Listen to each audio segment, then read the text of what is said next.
Right. Okay, so finishing off. So there's another book, which again, I'm just putting on here, A Queer Thing Happened to America, and What a Long, Strange Trip It's Been by Michael Brown, 2011. This is a big, thick 600 tome, and also it kind of chronicles the last couple decades, and also full of quotes from, sort of gay activists, LGBT, organizations and stuff. And a lot of it is very, very shocking. And it's not stuff you kind of read in the public, but it's things that have been said and written publicly, but are not really, shouted from the rooftop, so to speak. And so you have to dig a little bit.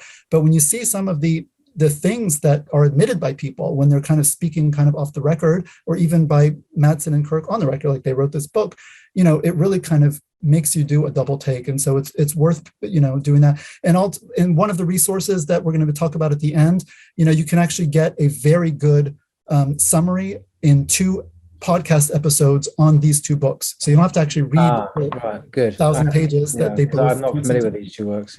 Yeah. Okay. All right.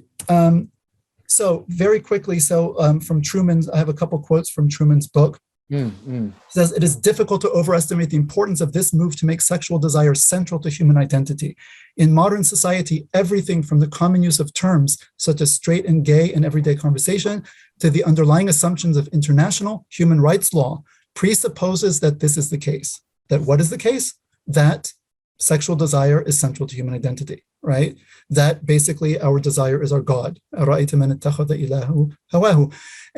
the idea that human flourishing is virtually synonymous with sexual fulfillment is a commonplace. In fact, virtually an intuition of modern Western culture. So you come and say, well, our religion prohibits particular kind of sexual behavior, but wait a minute, you are prohibiting people from sexual flourishing, which means you are undermining what it means to actually be a human being. Like that's where this sentiment is the book actually. Yes. Just quoting from. Yep. And I have my own copy. Obviously, there is I'm proud to say he's actually a British yes, he is. living in the United States, where he is a professor of biblical and religious studies at Grove City College. But this is definitely worth reading.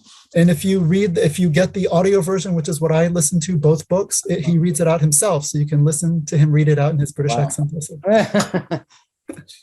Yep. All right. And then the next one, moving right along. If we are at root defined in large part by our sexual desires, if sexual desire or orientation, as we now say, is who we are, right? Not just what we do, but who we are, then sex must be political, because rules governing sexual behavior are rules that govern what is and is not considered by society to be legitimate as an identity.